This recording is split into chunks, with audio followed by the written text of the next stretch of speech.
नमस्कार, जय हिंद विद्यार्थी मित्रांनो. सीपी मुंबई पोलीस भरती 2024. तर आज जे विद्यार्थी मित्रांनो 2 सप्टेंबरला सीपी मुंबई पोलीस भरतीचा ग्राउंड झाला. तर आज भरती कशा प्रकारे झाली, सुरुवातपासून शेवटपर्यंत काय काय प्रोसेस होते आणि एका डिटेलमध्ये मुलांना आज किती मार्क्स पडले 50 पैकी, त्याचबरोबर ग्राउंडच्या अंदर मुलांना किती वेळपर्यंत बसून ठेवलं जातं आणि तुम्ही किती वाजता रांगेमध्ये लागले तर किती वाजेपर्यंत तुमचं या ठिकाणी ग्राउंड होणार आहे. त्याचबरोबर 1600 मीटर रनिंग मारायच्या वेळेस तुम्हाला कोणकोणत्या चुकानी करायच्या, कोणकोणत्या गोष्टीचं तुम्हाला लक्ष ठेवायचं आहे. त्याचबरोबर घड्याळ तुम्हाला ग्राउंडच्या अंदर नेऊ देते 1600 मीटर रनिंगसाठी. स्पाइक बूट त्या ठिकाणी अलाउड आहे काय, त्याचबरोबर तुम्हाला या ठिकाणी किती वाजता तुम्ही रांगेमध्ये लागले तर किती वाजेपर्यंत तुमचं ग्राउंड होणार आहे. तर संपूर्ण माहिती तुम्हाला सांगणार आहे की 2 सप्टेंबरला सीपी मुंबई पोलीस भरतीचा ग्राउंड कशा प्रकारे झाला याबद्दल. तर आजचा व्हिडिओ खूप महत्त्वाचा होणार आहे. व्हिडिओ शेवटपर्यंत बघा आणि व्हिडिओला आताच लाईक करा. नमस्कार विद्यार्थी मित्रांनो, माझी नोकरी कॉर्नर युट्यूब चॅनलवर मी गोपाल अनखळे तुमचं सर्वांचं सहर्ष स्वागत करतो. तर मित्रांनो, व्हिडिओचा थंबनेल बघून तुमच्या लक्षात आलं असेल की आपला व्हिडिओ कोणत्या टॉपिकवर होणार आहे. तर व्हिडिओ सुरू करण्याच्या आधी आपल्या युट्यूब चॅनलला सबस्क्राईब करा, जेणेकरून प्रत्येक भरतीचे अपडेट तुमच्यापर्यंत सर्वात आधी पोहोचेल. आणि जास्त करून ज्या विद्यार्थी मित्रांनो सीपी मुंबई पोलीस भरतीच्या रिलेटेड जास्त आपल्या चॅनलवर अपलोड करत असतो. तर सर्वात पहिली गोष्ट ज्या विद्यार्थी मित्रांनो जे पण विद्यार्थी येणाऱ्या दिवसामध्ये ग्राउंडला जात असेल तर तुम्ही चादर वगैरे सोबत ग्राउंड सोबत तुम्ही आणा. त्याचबरोबर डबा वगैरे तुम्ही जेवणात आणा, कारण की या ठिकाणी राहण्याची सुद्धा व्यवस्था नाही, जेवणाची सुद्धा व्यवस्था नाही. तर ह्या गोष्टी तुम्ही या ठिकाणी लक्ष ठेवा, ठीक आहे. त्याचबरोबर तुम्हाला कागदपत्र या ठिकाणी गावं जे पण विद्यार्थी येणाऱ्या दिवसामध्ये भरतीला येणार आहे तर डॉक्युमेंट सुद्धा तुम्हाला कोणतेच आणायचे नाही. तर कागदपत्र तुम्हाला कोणकोणते आणायचे तर पहा, आधार कार्ड तुम्हाला या ठिकाणी आणायचं आहे. आधार कार्ड तुम्हाला आणायचं आहे. त्याचबरोबर तुमची जी हॉल तिकीट आहे तर हॉल तिकीट तुम्हाला या ठिकाणी आणायचे आहे. त्याचबरोबर तुम्हाला दोन फोटो आणायचे. बस एवढे कागदपत्र तुम्हाला सोबत आणायचे आणि बाकी सर्व कागदपत्र सर्व फाईल तुम्हाला घरी या ठिकाणी ठेवायची. तर कागदपत्र सीपी मुंबईला लागत नाही, फक्त आधार कार्ड झालं, हॉल तिकीट झालं, 2 फोटो, ठीक आहे. तर या ठिकाणी सकाळी डिटेल बनत आहे. सकाळी ज्या विद्यार्थी मित्रांनो या ठिकाणी बॅच आहे तर सकाळी 5ची बॅच आहे, सकाळी 7ची, 9ची, 11ची, त्यानंतर 2 वाजताची बॅच आहे. तर आता तुम्हाला तुम्ही कोणत्या रांगेमध्ये गेले पाहिजे तर पाहिजे सकाळची 5 वाजताची जर तुमची बॅच असेल तर तुम्हाला 4 वाजतापासून त्या ठिकाणी रांगेमध्ये लागावं लागणार आहे, कारण की तुम्हाला 4 वाजतापासून रांगेमध्ये लागत आहे. जेवढ्या लवकर तुम्ही रांगेमध्ये लागसाल तेवढ्या लवकर तुमचं ग्राउंड होणार आहे, ठीक आहे. आणि तुमचं रिपोर्टिंग टाइम सकाळी 7चा, 9चा असेल, 11चा असेल आणि तुम्ही ह्या 3 मॅचेस जर सकाळी 5 वाजता गेले तर तुम्हाला तिथून हाकलून देणार आहे, ठीक आहे. तर आता ह्या 3 मॅचचे जर तुम्ही असाल 5, 7, 9, 11चे 7, 9, 11चे जर तुम्ही असाल तर तुम्ही या ठिकाणी सकाळी 6 ते 7 वाजता त्या ठिकाणी रांगेमध्ये लागा, कारण की 6-7 वाजता सगळ्या बॅचेस त्या ठिकाणी मिक्स होते, त्यावेळेस जास्त चेक ते करत नाही, ठीक आहे. तर आज सर्वात अगोदर आणि तुम्हाला एक सांगतो की तुम्हाला ग्राउंडच्या अंदर जाताना फळ वगैरे न्यायचे, सफरचंद वगैरे न्यायचे एखाद्या पन्नीमध्ये, कारण की कसं आहे आपण उपाशी पोटी त्या ठिकाणी ग्राउंडच्या अंदर जातो. शरीरामध्ये काही जे विद्यार्थी मित्रांनो राहत नाही तर त्या ठिकाणी 8-8 घंटे मुलांना बसून ठेवलं जात आहे. तर त्यामुळे जे बसू एनर्जी त्या ठिकाणी लो होते. आपल्या शरीरामध्ये जर विद्यार्थी मित्रांनो काही नसलं तर ग्राउंडचा परफॉर्मन्स आपला कसा या ठिकाणी जाणार आहे. तर फळ वगैरे तुम्ही न्या, कारण की आपल्याला 1600 मीटर रनिंग मारायला लागते, गोळा फेक आहे 100 मीटर आहे, तर सगळं त्या ठिकाणी ताकदचं काम आहे. तर फळ वगैरे तुम्ही ग्राउंडच्या अंदर नाही तर ते फळ वगैरे नेऊ देते, ठीक आहे. तर आज सर्वात अगोदर 2 सप्टेंबरला सर्वात अगोदर मुलांना त्यांनी गेटच्या अंदर या ठिकाणी घेतलं, ठीक आहे. तर गेटच्या अंदर घेतल्यानंतर त्या ठिकाणी तुम्हाला वरती हॉल तिकीट ठेवायचे आहे.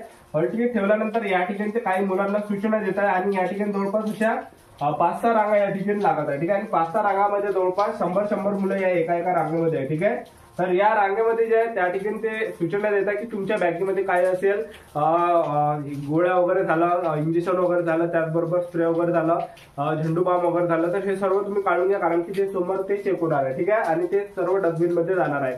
आणि हे सर्व झाल्यानंतर ते एक सांगत आहे की तुमचा जो आधार कार्डचा नंबर आहे हा तुम्हाला हॉल तिकीटच्या मागं लिवायचा आहे, ठीक आहे. तर एवढं झाल्यानंतर ते काय करत आहे की एक रांग ते इथून उठत आहे आणि एक रांग त्या ठिकाणी इथं असे टेंट टाकलेले आहे, ठीक आहे. असे टेंट या ठिकाणी टाकलेले आहे. तर या ठिकाणी जे एक मुलांची बॅग या ठिकाणी चेक केल्या जात आहे, ठीक आहे. तर असे जवळपास 10 टेंट आहे. तर या ठिकाणी एक मुलांची या ठिकाणी बॅग चेक केल्या जात आहे. तर या ठिकाणी जवळपास 100 मुले असे एका रांगेमध्ये त्या ठिकाणी उभे राहतात. तर या ठिकाणी जे विद्यार्थी मित्रांनो 1-1.5 घंटा मुलांना उभं राहावं लागत आहे, त्यावेळेस ते या ठिकाणी नंबर येते, ठीक आहे. बॅग चेक केल्यानंतर इथून सरळ या ठिकाणी मोठा टेंट टाकलेला आहे, ठीक आहे. असा पांढरा कलरचा टेंट टाकलाय. तर या ठिकाणी बॅगा या ठिकाणी जे विद्यार्थी मित्रांनो ठेवायला लावत आहे. तर हे जे तुम्ही बघत आहे तर या ठिकाणी बॅगा ते ठेवायला लावत आहे मुलांना. या ठिकाणी बॅगा ठेवल्यानंतर त्या ठिकाणी ते सांगत आहे की फक्त आधार कार्ड जे तुमचं ते बॅगेमध्ये ठेवा आणि वरती तुम्हाला हॉल तिकीट ठेवायचे आणि हॉल तिकीटला एक फोटो चिपका, त्याचबरोबर एक फोटो तुम्हाला अंदर लागणार आहे ह्या टेंट मध्ये, ठीक आहे. तर हे झाल्यानंतर इथं बॅगा ठेवल्यानंतर मुलांना इथं टेबल नंबर दिलेला आहे. टेबल नंबर 1 झाला, टेबल नंबर 2, 3, 4, 5, 6, 7, 8, 9, 10 अशा प्रकारे टेबल नंबर दिलेले आहे. आणि या टेबल नंबर पाशी त्या विद्यार्थी मित्रांनो तुमचा तुमचा जो रोल नंबर आहे तर हा रोल नंबर या टेबल नंबर पाशी दिलेला आहे. तर तुम्हाला ह्या टेबल नंबर पाशी आपल्या हॉल तिकीटवरचा रोल नंबर पाहायचा आहे. तुम्हाला जर तो दिसत नसेल तर तिथल्या पोलिसांना किंवा पोलिसांना विचारा आणि त्याच तुम्हाला टेबल नंबरच्या रांगेमध्ये लागायचा आहे. तर अशी एक एक रांग आहे या ठिकाणी 200 मुलांची, 100 200 मुलांची या ठिकाणी रांग आहे टेबल नंबरचे. तर यामध्ये एक एक मुलांचं या ठिकाणी प्रोसेस होत आहे. त्यामुळे जे मागं मुले राहतात तर त्यांना एक 2 घंटे त्या ठिकाणी बसला राहावं लागत आहे. त्यानंतर इथं नंबर आल्यानंतर इथं काय होतं की इथं ते हॉल तिकीट घेत आहे. हॉल तिकीट घेतल्यानंतर त्यावर आपला फोटो ते चिपकवतात. फोटो चिपकवल्यानंतर आणखीन आपल्याला फोटो त्या ठिकाणी लागत आहे. फोटो घेतल्यानंतर आपली सिग्नेचर या ठिकाणी ते घेत आहे. सिग्नेचर झाल्यानंतर आणखीन ते आपल्याला या ठिकाणी सोमवार या ठिकाणी पाठवत आहे. ठीक आहे. तर या ठिकाणी हाईट साठी ते मुलांना पाठवत आहे. तर हाईट साठी या ठिकाणी जवळपास 30 ज्या विद्यार्थी मिळवणं या ठिकाणी 30 पोलीस आहे या ठिकाणी हाईट मोजण्यासाठी. ठीक आहे. अशा मशीन आहे. ठीक आहे. डिजिटल मशीन आहे या ठिकाणी. आणि इथं सुद्धा जवळपास 25 मिनिट सुद्धा मुलांना या ठिकाणी बसावं लागत आहे. 25 मिनिट. ठीक आहे. तर हे झाल्यानंतर ते ज्या विद्यार्थी मित्रांनो बूट वगैरे ते काढायला लावतात, त्याचबरोबर टी शर्ट वगैरे ते काढायला लावतात आणि नंतर त्या ठिकाणी ते हाईट घेत आहे. ठीक आहे. तर हाईट मध्ये सुद्धा भरपूर मुले या ठिकाणी अपात्र होत आहे. तर हाईट त्यांना 165 सेंटीमीटर लागते. ठीक आहे. त्याचबरोबर छातीमध्ये सुद्धा भरपूर मुले ते बाहेर काढत आहे. त्याचबरोबर उंचीमध्ये सुद्धा भरपूर मुले ते अपात्र करत आहे. ठीक आहे.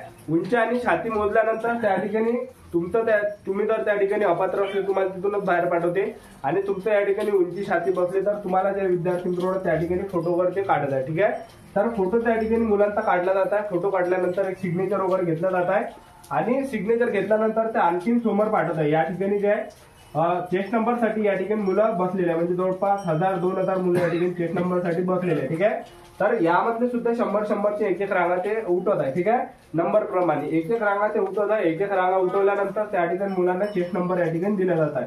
तर चेस्ट नंबर दिल्यानंतर दोन्ही पायाचे ते चिपा देत आहे. दोन्ही पायाचे चिपा दिल्यानंतर या ठिकाणी हॉल तिकीट व्हेरिफिकेशनची प्रोसेस होत आहे. तर या ठिकाणी व्हेरिफिकेशन वाले सुद्धा जवळपास जास्त आहे. या ठिकाणी म्हणजे जवळपास 30 त्या ठिकाणी व्हेरिफिकेशन साठी बसलेले आहे. ठीक आहे. तर या ठिकाणी व्हेरिफिकेशन होते. हॉल तिकीट 2 मिनिटात होते प्रोसेस. ठीक आहे. जास्त टाइम लागत नाही. आणि हॉल तिकीट व्हेरिफिकेशन झाल्यानंतर आपला ते फोटो घेते, थंब वगैरे घेते. त्याचबरोबर दोन्ही पायाचे जे चिप आहे ते सुद्धा स्कॅन केले जात आहे आणि आपला सिग्नेचर वगैरे ते घेत आहे. आणि हे सर्व झाल्यानंतर एक डिटेल या ठिकाणी बनत आहे. ठीक आहे. तर या ठिकाणी एक डिटेल बनत आहे 50 मुलांची. आणि इथं एक पोलीसवाला जे माईकवर नाव घेतं आपलं नाव ज्या डिटेलमध्ये असलं तर त्या डिटेलमध्ये आपल्याला घुसायचं आहे.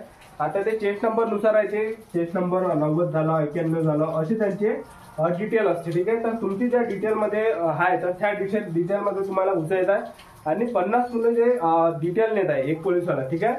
तर 50 मुलं जे त्या ठिकाणी ज्या विद्यार्थी मित्रांनो 1600 मीटर रनिंगसाठी नेत आहे. तर 1600 मीटर रनिंगला या ठिकाणी तुम्ही बघू शकता. तर पहिला जो वेट आहे या ठिकाणी तो 100 मीटरचे घेत आहे. तर 100 मीटर जे हे म्हणजे टेंट खाली 100 मीटर होत आहे. तर या ठिकाणी जे इथून 4 मुलं ते सोडत आहे 100 मीटर रनिंगसाठी. आणि इथं जे विद्यार्थी मित्रांनो सेन्सर आहे. तुम्ही जसे या सेन्सर पासून निघाले तसा तुमचा टायमिंग चालू होते. तर 100 मीटर जास्त स्पीडनं तुम्ही ओढण्याचा प्रयत्न करा. ठीक आहे. कारण की 100 मीटर जेवढं तुम्ही कमी म्हणजे जेवढं तुम्ही स्लो धावताल तेवढं तुमचं ज्या विद्यार्थी मित्रांनो कमी मार्क्स या ठिकाणी पडणार आहे. ठीक आहे. तर 100 मीटर झाल्यानंतर लगेच इथून ज्या विद्यार्थी मित्रांनो 100 मीटर रनिंग झाल्यानंतर लगेच तुमचं या ठिकाणी दुसरा काय होता इव्हेंट 1600 मीटर रनिंग. तर हा 1600 मीटर रनिंगचा असा या ठिकाणी ट्रॅक आहे घाटकोपरला. ठीक आहे. आणि तो स्टार्ट पॉइंट आहे. तर स्टार्ट पॉइंट या ठिकाणी. ठीक आहे. हे बघू शकता तुम्ही या ठिकाणी इथं हा सेन्सर आहे. तर इथं सर्वात अगोदर 150 मुलं 50 मुलं ते सोडत आहे एका रांगेमध्ये. 50 मुलं त्यांनी सोडले तर इथं 2-2 मुले या ठिकाणी धावत आहे. 2-2 मुलांची रांग या ठिकाणी धावत आहे. ठीक आहे. तर एक डिटेल सोडल्यानंतर लगेच दुसरी डिटेल त्या 50 मुले सोडत आहे. 50 मुले त्यांनी आणखीन सोडले तर आणखीन जे विद्यार्थी मित्रांनो 50 मुलं सोडत आहे. 2-2च्या रांगेत 50-50 मुलं या ठिकाणी सोडत आहे. म्हणजे टोटल 150 मुलं ते ज्या विद्यार्थी मित्रांनो सोडत आहे 1600 मीटर रनिंगसाठी. ठीक आहे. आणि 1600 मीटर रनिंगच्या वेळेस ज्या ग्राउंडवर गर्दी होत आहे त्या ठिकाणी तर मुले काय करत आहे की ह्या ट्रॅकच्या बाहेरून या ठिकाणी धावत आहेत. म्हणजे जेणेकरून गर्दीपासून आपण दूर राहिलं पाहिजे त्यात. तर तुम्हाला ह्या चुका करायच्या नाही. तुम्हाला ट्रॅकच्या बाहेरून नाही धावत आहे तर तुम्हाला ट्रॅकच्या अंदरून धावत आहे. तुम्ही जेवढ्या ट्रॅकच्या अंदरून धावसाल तेवढं तुमचं जे आहे टायमिंग कमी येणार आहे. त्याचबरोबर अंतर सुद्धा कमी होणार आहे ट्रॅकच्या अंदरून जेवढं तुम्ही धावतात तेवढं. ठीक आहे. आणि तुम्हाला जास्त मार्क्स या ठिकाणी पडणार आहे. तुमचा या ठिकाणी फायदा होणार आहे. ठीक आहे.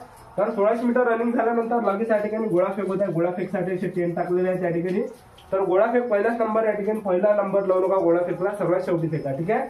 तर आज विद्यार्थी मित्रांनो 2 सप्टेंबरला मुलांना कशा प्रकारे मार्क्स पडले तर पहा. तर या ठिकाणी जवळपास एका डिटेलला 50 पैकी जे मार्क्स पडत आहेत, तर 50 पैकी जे विद्यार्थी मित्रांनो हे जे 150 मुलं या ठिकाणी सोडत आहेत 1600 मीटर रनिंगसाठी, तर यामधले जवळपास 60 ते 70 मुलं जे विद्यार्थी मित्रांनो पहिल्या दुसऱ्या राऊंडला थांबत आहे, म्हणजे कटत आहे. ठीक आहे. आता एका डिटेलमध्ये मार्क्स मुलांना कशा प्रकारे पडत आहे तर पहा. 50 पैकी 20 मुलं असे आहे की ते, ठीक आहे, तर 50 पैकी 20 मुलं असे की ते रनिंग मध्ये कटत आहे. ठीक आहे. 20 मुलं, ठीक आहे, ते रनिंग मध्ये कटत आहे पहिल्या तिसऱ्या राऊंडले. आणि यामधले 20 मुलं असे की त्यांना जे मार्क्स पडत आहे या ठिकाणी 16 झालं, त्याचबरोबर 18 झालं, त्याचबरोबर 20 झालं, 22 झालं, 24 झालं, त्याचबरोबर 26 झालं, 28 झालं. तर ह्या रेंजमध्ये मुलांना 20 मार्क्स या ठिकाणी पडत आहे. ठीक आहे. आणि यामधले 6 मुलं असे आहेत की त्यांना या ठिकाणी मार्क्स पडत आहे. यामधले जे विद्यार्थी मित्रांनो 6 मुलं जे आहेत तर यांना जे मार्क्स पडत आहे हे जवळपास या ठिकाणी पडत आहे 30 झालं, त्याचबरोबर 32 झालं, 34 झालं, 36 झालं, 37 झालं, 38 झालं, अशा प्रकारे मार्क्स पडत आहे. आणि उरले 4 मुलं, तर 4 पैकी ज्या विद्यार्थी मित्रांनो 4 मुलं असे की यांना 40च्या वरचा मार्क्स पडत आहे, कोणाला 40 पडत आहे, कोणाला 43 पडत आहे, कोणाला 42 पडत आहे. ठीक आहे. आणि कोणाला 45 सुद्धा या ठिकाणी पडत आहे. तर अशा प्रकारे एका डिटेलला मार्क्स पडत आहे. तर अशा प्रकारे 2 सप्टेंबरला सीपी मुंबई पोलीस भरती ग्राउंड झालं. ही संपूर्ण महत्वाची माहिती आजच्या साठी. आमचं भेटूया नेक्स्ट व्हिडिओमध्ये. जय हिंद, जय भारत.